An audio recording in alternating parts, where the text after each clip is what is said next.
Hello and welcome to Back to Basics with Sandra and Lyndall. Today we have a very special guest, a keynote speaker. Welcome, Ben. Thank you. So you guys actually know each other. He's already laughing. We haven't even started, you guys are already laughing. So tell me about how you guys know each other. Okay, so we both worked together at Northcott, and that was about 5-6 years ago now. My little one was, What's Northcott? Sorry. It's a disability provider. So one of the largest in Australia, pretty much. Yeah. And Ben was where did you work? In like training? I was, training in like inclusive workplace. Yeah. So doing like he was the token person in the wheelchair giving information sessions. But I don't know. There's something about Ben, like you could tell because we're cracking up laughing. Laugh, yeah, we're having a laugh. He completely changed my perspective on, people with disability, and really opens up like my eyes and friendships and relationships But just, seeing how you live life to the absolute fullest despite being in a wheelchair. So tell us a little bit about yourself, Ben, and I guess your disability and Yes. yeah. So my name is Ben and I'm 35. Centimeters. Jesus Christ. No, 35 inches actually. Anyway, Oh, and you're so inappropriate. so my disability, so I have a very, very rare physical disability, and it's called arthrogryposis multiplex congenita.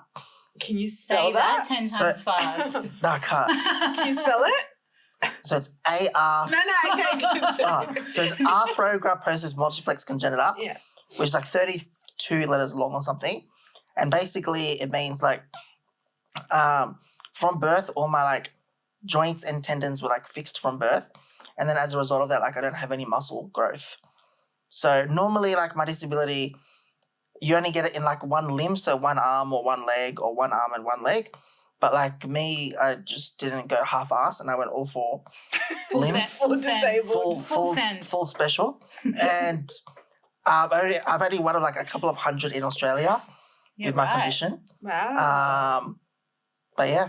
Have you met anybody else with your condition as well? You have a few guys, like a few people that I know with it. And a few people from overseas and stuff that I've met as well through sport and everything. But yeah, like not as cool as me. So Mm-hmm. Right. So how was like growing up, I guess, like different for you? Like, I guess like it was heaps different because I guess there was a lot of things that like I couldn't do. So like a lot of like the little things like I couldn't go and like kick a football around or, like walk to the shops or whatever. But I think like I've been pretty lucky having a really like supportive family and stuff, like that they've been like quite integral and like central to like me becoming like who I am now. Mm-hmm. And you talked about sport, so tell us a bit about your sporting professional background. Yeah, so right now I'm the current captain of the Western Sydney Wanderers powership football team. Yeah. So we're fully supported by like them as the A-League club. Incredible. I've been able to play for Australia and got to travel overseas that's amazing. to play in the World Cup. Wow. Went to Paris, and then I also played in the Asia Cup here in Sydney. So cool. So I've been playing sports since I was like probably 15, 16, and powership football since I was about like 11 or 12 years. Wow. So you haven't missed out on anything by the sounds of it. Like playing for Australia, that's pretty amazing. Did you guys win? No, we didn't win. We came like 7th. Still but then we've had amazing. another World Cup since and they came 4th in the world. Wow. So we're going good. up and up. But yeah, it was amazing. It was like an experience I'll never ever forget and like something that I would take to my grave that I've represented Australia and Yeah, so Yeah, not a lot of people can say that. No, they can't. Even able-bodied people, not a lot of people can say that. It's pretty amazing. Yeah. So, what about, in school, did you go to a mainstream school or did you have to go to a special school or? Yeah, so at first I went to Jasper Road, which is in Borkham Hills, Jasper Road Public School or Primary School, whatever it's called. So I went there and at first I was in like the support unit with all other people with disabilities. Yeah. Because they weren't sure of my intellect back then. And then it didn't take them long to like realize, oh, like, So you weren't born with all this sass. pardon? You weren't born with all this sass. Nah. I wasn't. Nah, not quite. And then from about year 1 or 2, like, they were like, oh, he was like really is like should be in the mainstream. So then like my family that went through the process of like getting funding for like me to be supported full time by like a teacher's aide and stuff. And then from year 3 all the way through to like HSC, and I went to university after school as well. Wow, Ben. I was like fully mainstreamed with all able-bodied students, and yeah. What did you study at uni? Pardon? What did you study at uni? I studied Bachelor of Social Work. Oh, wow. Amazing. Yeah. So, I mean, Sandra mentioned before you're also a keynote speaker. How did you get into doing that? Just I don't know. I just like to talk shit. So Same. it's just Same. like Right up our alley. it fitted what I like. I don't know. I guess I've always been really comfortable with like public speaking for some reason, and just like talking off the cuff and just like sharing my journey and my experience of like living with a disability. And you know, I think it's like really important not only to like empower like I guess my own people with disabilities, but like also like educate like the wider community. So how has it shaped you, like as a person? How has it shaped you? My disability. Yeah. I think it's like massively. Like I think it's who I am. Like sometimes I get asked like, you know, like would you change? Like if you could go back, would you change your life? And like I would say no, because like I think because of my disability, I've been able to like achieve like amazing things, like playing for Australia, going overseas, meeting like great people, you know, all of those kind of things. And also like, I guess the person I've become like really resilient and like really, you know, wanting to be like the best version of myself. Like, I don't know if I would have been that person if I didn't have that disability. So, yeah. Incredible. And relationships, how have your relationships, how's your dating life been? Dating life, it's complicated. Yeah.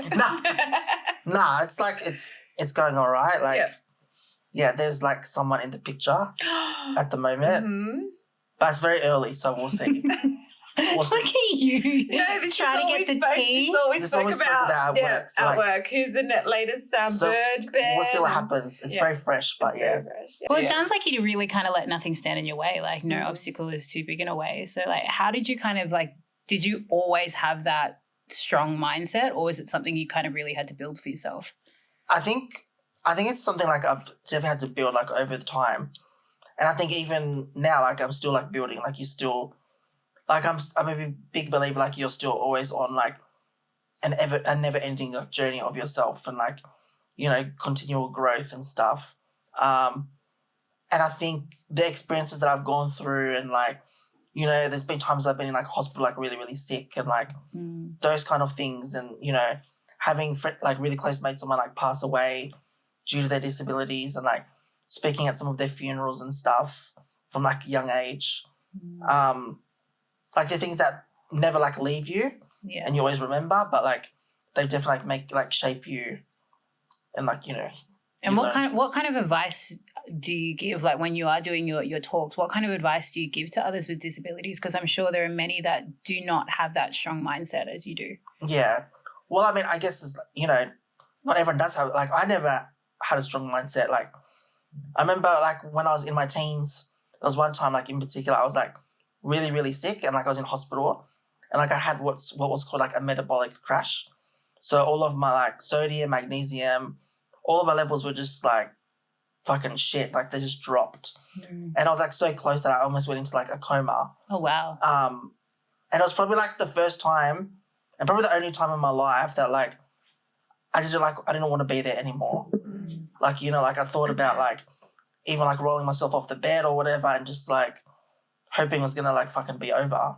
Is that because of the pain or just from, what was that? I don't know. I think it was just, I think like I was 14, 15 and I was just like battling with like why things were happening.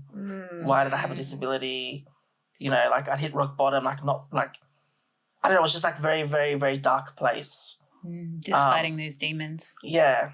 And I think like going through that and then like coming out of the other side is like definitely like I can look back at that and be like, like accept and own like that was part of my life, but like also like in a way like be grateful for that moment because like it's made me realize and appreciate like all the good times and all the things like I've achieved.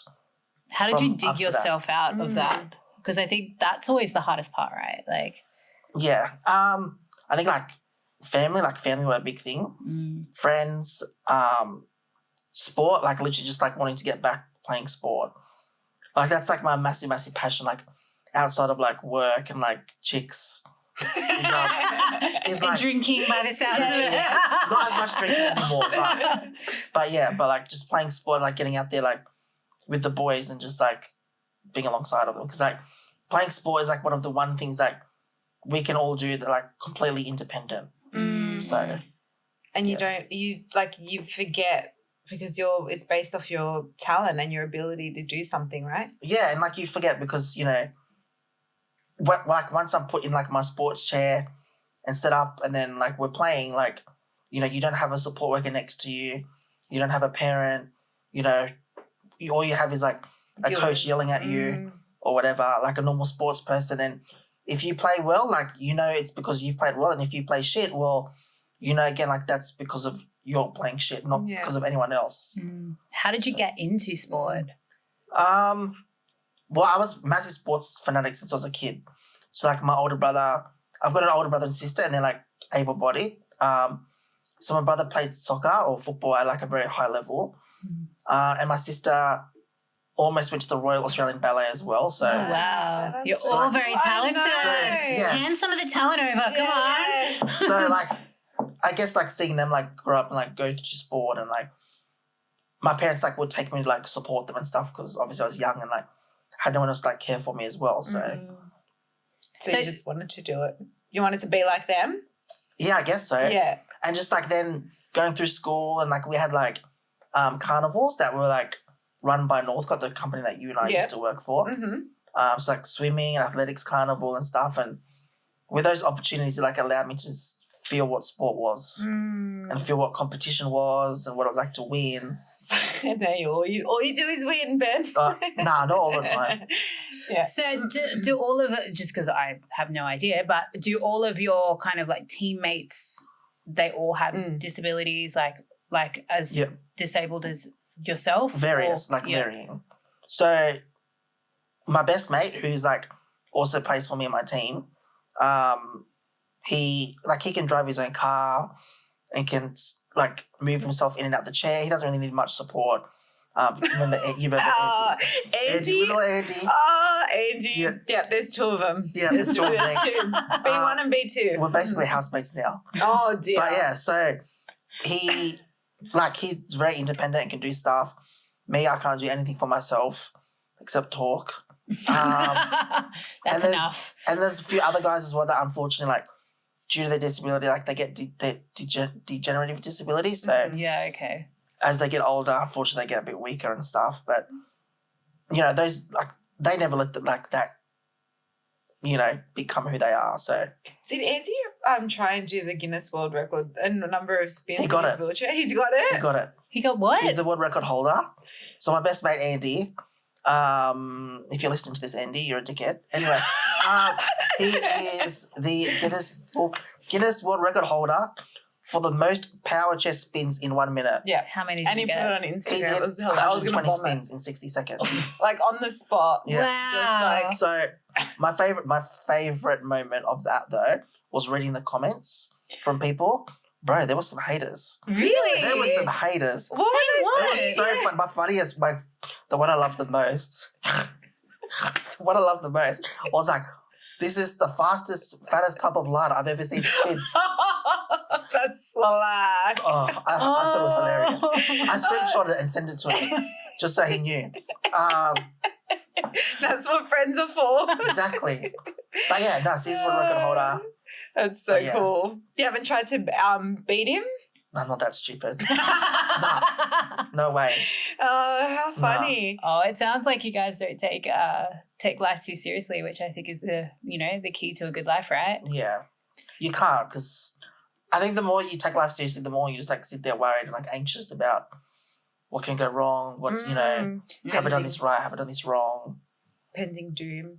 And so is your disability, it's not degenerative, so you're not No. That's good. Well, not that I know, but who knows? Yeah. But Is it genetic? No, so they don't really know why I've got what I've got or anything. Like, I've got nieces and nephews as well.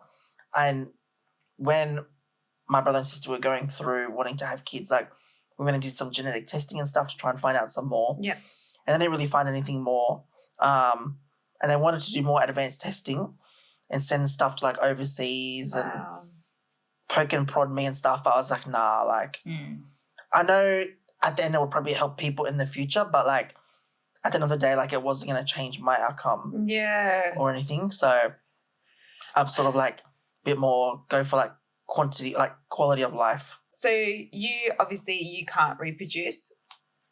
Yes, I can. You can? We've got a child, Sandra. Cut that out, Simon. We don't. The love child. Yeah. But no, yeah, I can. You can? Yeah. So have you thought of that? Reproducing? Yeah. What? Yeah. Yeah, like one day, like Just sperm donor? hopefully if I find a girl stupid enough to have a little Benny boy running around or rolling around, whatever it may happen. Yeah. Yeah. Serious question. Fair. So what's next with your sporting ventures? Well, we're in off season right now. So at the moment we're just like partying and not doing much sport at all. And then I think in January we go back into pre-season. Next year there's a trip down to Melbourne for national titles, so that would be cool. And then Any overseas? no. I'm happy to go overseas next year to Europe just for a holiday. Yeah. But I'm getting pretty close to like maybe being the end of sport. So Really? Oh, no We'll way. see, You're I'll still see. young. Come on. And then what? What's next after that? I don't know. I've got like other things I want to achieve outside of sport and stuff as well. Like I want to make my own, like build my own like disability organization, make a company. Get a hire me. Maybe You'll get nothing done between you two. do a company, maybe like do a charity as well. So what do you do for work at the moment? So currently I'm a support coordinator. Yeah. For Scope Australia. Mm-hmm. Shout out to Scope Australia. And a support coordinator is someone who assists people with disabilities who have NDIS, who have NDIS packages, as well as their families if they're assisting them, to access service providers basically. Yeah. So if you need a physio, OT, housing, all of those kind of things, I help coordinate someone's NDIS package basically. So how do you use the computer? Someone just does it for me now. Yeah. It's much quicker. Yeah. So you get someone to type for you and stuff? Wish someone would do that for me. So is getting access to all of those different things, those different services, difficult for people with disabilities normally? Yeah, like it can be. Yeah. Especially if, and Sandra, you probably know from your experience too, like some of the barriers are like, people don't have the funding, the waiting lists are massive. Or they just don't know how to go about people don't know. Exactly. It's like, really sad. There are so many people that you come across and that I come across in my work that like they've got an NDS package and it could be like quite a good package and they just don't spend it because they have no idea how to no idea spend it. They have no idea what they can spend it on because people haven't explained it to them and stuff. So it can be quite frustrating. And also like upsetting because these are people who like need services and deserve the services. And just for some reason, they're just sometimes falling through the cracks still. So, and is that kind of how you got into this line of work because you had experiences with all of these different services yourself? Yeah, I guess just, growing up with a disability and using their services myself. I don't know, I guess like just wanting to like be a support for someone with a disability as having a disability as well. It's the same as if someone goes into like, a cold culture background or an Aboriginal sort of community, it's much better in a way if like there's someone from their own background as well, like supporting them. So, I guess that's sort of why I went into disability work as well. Do you go out and see families and clients? Yeah. Do they get a shock when they see you? Sometimes, but I do like try to be open on the phone and tell them like, oh, I've got a disability. Okay. Because you don't want to get there and there's like bloody stairs. Because that's freaking embarrassing, isn't it? Oh, my small credit is here. He can't get into the house. Yeah, that would be an issue. Yeah. Yeah. So you ask them for access, obviously. And so how long have you been doing that for? I've been doing it since like December, January-ish. Oh, so Around it's 6 quite months, new. 7 months, yeah. Mm-hmm. Yeah, awesome. And when you're just back to your keynote speaking, do you speak about different topics or all kind of like similar or? Just, it depends on the crowd, Yeah. really. So, like, I could do some stand-up, but sitting down. What kind of crowds do you normally like? Do you speak at? Totally went That over went her over head. her head. I got it. We're straight It's over- okay. We're straight over her head. Oh, sorry. She's really in like. I'm in the zone, guys. I'm in the zone. So do you speak at schools or workplaces or both? Schools, like workplaces, like government events. Like I've spoken at a few like NDIS events, conferences. I once spoke at like a stadium with like 20,000 people. Wow. Oh wow. Did You have to have gotten nervous for that? Oh, no, not really. Really? I may have been a bit tipsy, so That always helps. I was all good. Yeah.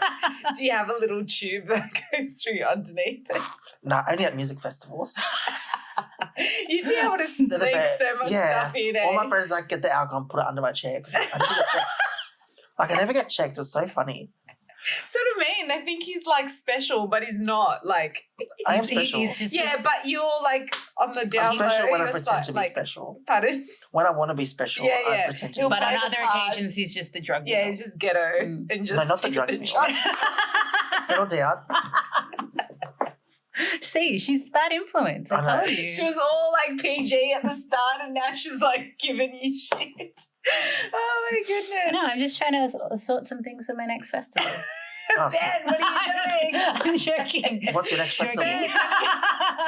Joking. What is the next festival? I don't have another festival lined up yet. Ugh.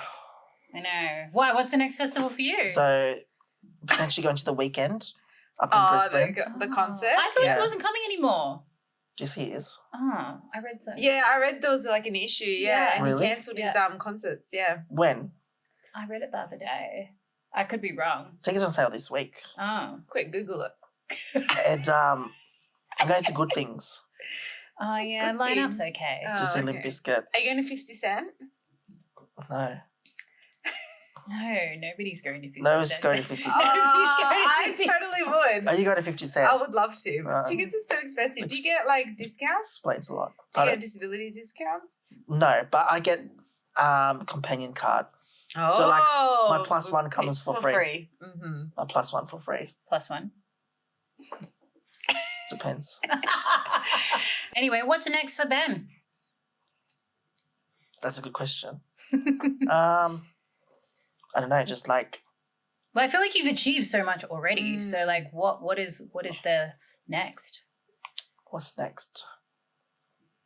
I don't know. See where work goes the end of this year, and then come up with a new plan next year. I reckon. And what advice would you give to someone that is struggling, like mentally or anything with their disability? I think like one of the biggest things is like accepting that like you need help.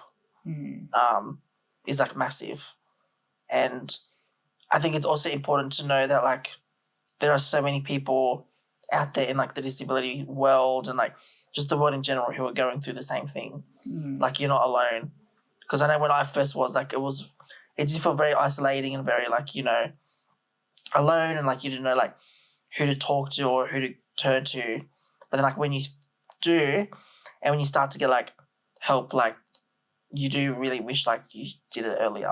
I think that asking for help is sometimes a hard thing to do. How do you do that? How do you maintain such a strong mindset and be so happy all the time? Like, how do you do that?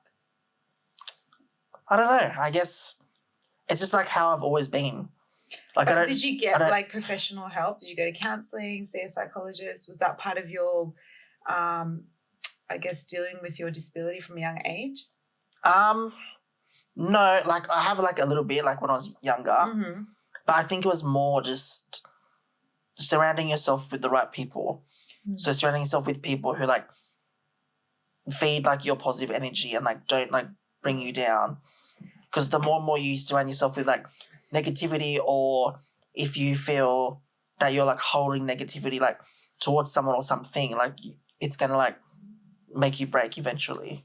Yeah. So I think sometimes like especially for people that maybe are stuck in a situation where they have family members or people that are around them that are negative, sometimes that can be really hard to get away from. Sounds like you have a good family unit at home. Yeah. Yeah. And support workers. So you obviously use support workers. Do you have a key group that you use or key people that you have? Yeah. So I have my own like support team. Mm-hmm. I've got like 16 support workers. Wow. For myself. So selfish. So selfish. Most of them are blonde with blue eyes. And most of them are pretty good looking. Yeah. And yeah, some of them like have been with me for like 10 to 15 years. Some of them have been with me like started a couple of weeks ago. But I hire people based on like who they are as a person, not like how good they can hoist me or shower me or Why is that important whatever. to you? Yeah. Because I believe like, you know, we're all in here for a short time and a finite time. So you may as well surround yourself with people who like you have the same values with and you respect and they respect you, and like they're going to help bring out the best in you, and you're going to hopefully like help improve their life some way as well. So, you know, there's no point like just wasting time with people like, I don't want to say rude, but like wasting time with people who like are not going to like help you get where you want to get in your life. Yeah. So true. And I feel like the older you get, like the more that becomes the smaller your circle becomes as well. Like Definitely. I think that becomes so important. You kind of move away from just trying to impress people and just move into kind of just like, I don't care as long as like I'm on my journey and I'm taken care of and I'm getting where I want to go. Yeah. You know? Because, I couldn't picture like someone that's like got a really clinical background being your support worker. Like you, obviously the gentleman you brought with you today looks like a lot of fun. So you need to have that, like match your energy because you're also a lot of fun as well. Yeah, he's a lot of fun. His fiance is more fun though. Yeah. You know, but I always push so much shit on him. So about that. Oh, dear. But yeah, so now all the people that support me like are amazing and like really good people, and yeah. That's good. Yeah, awesome. Well, thank you so much for sharing your story with us today, Ben. Nice. We're going to pop any contact details for Ben below so you can follow him, see what he's up to on his journey. But until next time, we'll see you then.